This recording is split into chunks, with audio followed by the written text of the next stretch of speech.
I would ask you all to turn off your mobile phones, if possible. This is a debate that will be filmed by Associated Press Television and will be distributed to our clients later in the day. And I'd like to take this opportunity now to welcome the panel. To my left, we have the Prime Minister of Montenegro, Igor Lukšić. We have Professor Victor Halberstadt of Leiden University in the Netherlands. David Serra, founding and managing partner of Algebris Investments in the UK. And Mark Leonard, Director of the European Council on Foreign Relations. It's been quite an incredible year for Europe, as we all know, with quite staggering numbers. Hundreds of billions of euros being talked about to avert bankruptcy in key nations. Even then, people say those figures aren't quite enough. I'll be asking the panel their view on whether this is actually a fine moment in European history, unparalleled solidarity of one nation trying to help another, or is this the beginning of the end of Europe as a union as we know it? I'd like to start off by asking the Prime Minister of Montenegro how he views the current economic crisis. Well, the name of the title of the panel is quite inspiring. It seems not to be only stress testing in banking terms, it's like stress testing in psychological terms for all Europeans, as it is obviously a very difficult period in which we are, and normally people in these parts of the world are not used to that sort of economic crisis or the aftermath of the economic crisis, and therefore it takes more energy, more visionary, more visionary leaders to make decisions and come out of the problem. And it is obviously something that has implications on many foreign policy issues as well, not only economic ones. So probably it is without any doubt impossible to predict when crisis is coming up, and regardless of many economic pessimists who normally predict disaster and catastrophe and so on, it is logical that at some point crisis will come, and whether we are ready or not depends on how vital our economies are. And it very much, that situation very much reflects on what is it we've been doing in the past. Have we been losing competitiveness, shaded by the fact that a strong euro performance or banking assets were booming, credit growth, real estate price, asset prices in principle are booming and so on, or we have led or conducted economic policy which is based on competitiveness. And that's where I believe European economy is currently. I don't think it's an issue of euro, it is an issue of competitiveness.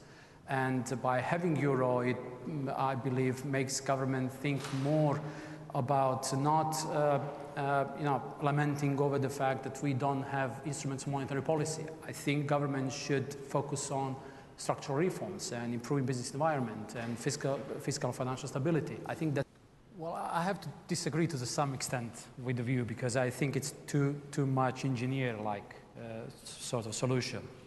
Unfortunately, I think though it sheds more light on on unpreparedness of politicians to inform their voters about all the possibilities, but at the same time hides some other issues, because I don't think the solution is in comparing Europe with America in terms of, for example, these figures only. It may suggest that, okay, in the long run, it may be that America has more problems, but does it solve our problem? I don't think it solves our problem, because when Lehman Brothers collapsed, it just spilled over to Europe, and we were quite frantic in reacting, in each and every country. And I remember the time I was at that point finance minister. I was in Washington, and it was like bleak and panic and everything, and every finance minister and his government were trying to change the situation, change the psychology of the people in the countries to prevent from the bank runs and so on and so on. I don't think, I mean, we may be solving the actual problem in terms of supposedly we're solving the actual problem with the debt of Greece, Portugal, or Ireland, for example. But we're not solving long-term structural problems of Europe. But we cannot run away from the fact that Europe's potential output growth is about 1.5%. Is it enough to sustain for the fact that 45–50% is the public expenditures? And is it enough to sustain the fact that there is a growing trend over time to assume social responsibilities away from the individual? I'm not sure. That's why I like the proposal in terms of economic solution to the practical problem, but I don't think it is enough to resolve the long-term challenges of European economy. Might we see... And the current crisis and the fact that euro helps us understand that we have a problem is into thinking what to do that when in case of another crisis we have a lesser problem. And some of the moves that are being made are probably correct, but there are probably, again, some other moves that are needed to be made but are not happening. So which way will it go? Some people think the European Union might unravel, but from what I'm hearing, there's a sense that this is perhaps an opportunity for the EU to actually deepen its integration. Might we see countries ceding even more fiscal sovereignty, for example? Might we even see a Treasury Secretary for Europe? Could we go in that direction? I'm not sure it's realistic. I mean, who knows? In 10, 20, 50 years' time, who knows? But I'm not sure it's realistic. I cannot assume that neither of the countries... Could you imagine Chancellor of the Exchequer giving up his, in case of United Europe, or German Treasury giving up its responsibility, or Italian one, Spanish one, in favor of some European one? Again, it may be a rational solution to the problem, to harmonize Treasury policies. But I'm simply not sure whether that's realistic or not, because probably to some extent economic crisis in Europe gave rise to some extreme to the right forces in Europe, in some countries, which are now getting more relevance and probably blocking some decisions, or even sort of politically blackmailing governments in order to sustain support to the minority governments and so on and so on. So that's why it's difficult. Thoughts? And what sense are you getting from Europe in terms of how long it might take? Regardless of the economic crisis and everything else, there is vast support in Montenegro in favor of European integration. And that's important. Of course, as currently we're in the stage when we're actually implementing the action plan to convince the European Commission that we're ready for the accession talks. But once accession talks start, it will take more efforts to explain to the people all the benefits, advantages, disadvantages, and so on. And still, I believe that vast majority will eventually support European integration when it takes place to decide on that, because in some other countries in the region there are some specific issues that may tumble sort of the overall public opinion about that. But in principle, all the establishments are in favor of European integration, and there is, in principle, support of the people. Of course, the fact that there is economic crisis, that there is Northern Africa, some other global issues, Western Balkans altogether may be losing some attention.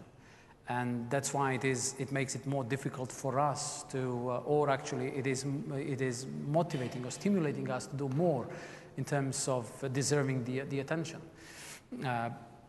Currently, as I said, though it is a substantial change of the system we are trying to introduce by responding to the European Commission's recommendation, from the integration point of view, it's a relatively technical question. But at the same time, things that recent developments, such as decision of Serbia's government to extradite Mr. Mladic to The Hague, helps a lot, because it turns back the attention. And when the biggest country in the region is complying with the liabilities, then it helps all other countries to be valued adequately and be stimulated adequately to continue working towards the European integration process. So I agree with everything that has been said. I think that it is a lot better to be inside than to be outside. Even some relative Eurosceptics in Europe, such as probably President Klaus from Czech Republic, he is not advocating against the European Union. He thinks that it should be rearranged to a certain extent. So basically there is nobody relevant who is opposing the argument that it is better to be inside than outside. And I agree that for Montenegrin for the future of the Montenegrin society, it is relevant and vital to be inside, because the European integration process changes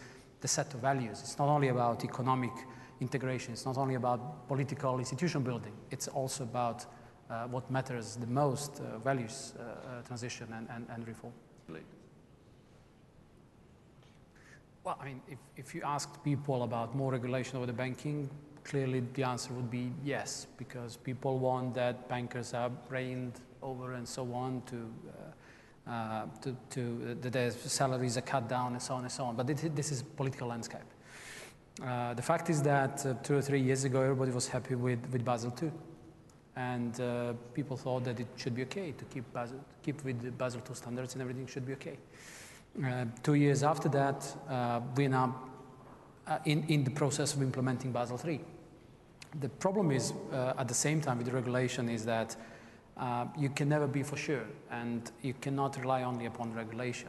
However, that is minute and high quality regulation, because it was under ECB standards that stress testing was done 2 years ago. And some of the Irish banks, which were looked safe at that point, were turned more or less bankrupt, and last year's budget deficit was over 30%. So is it wrong? What's wrong? There's no perfect solution. There's no perfect regulatory framework. And you have to take it some time. And normally, regulatory framework changes in the periods of shocks. And that's quite reasonable to expect. It's just that at the same time, over-regulation could overkill the economy. And it's not only about financial sector, it's about any other sector. Will there be a default? And the euro, will it survive as the single currency as we know it in, say, 5 years' time, Prime Minister? It will. I think it will survive. About default, I don't know. I mean, depends. There may be a default, but nobody will speak about default. There may not be a default because there will be something else. I don't know. But I think I agree with what has been said. I think that people should know about all the possibilities that lie ahead and all the options to try to pick the most rational option. Already. Thank you very much for a fascinating discussion.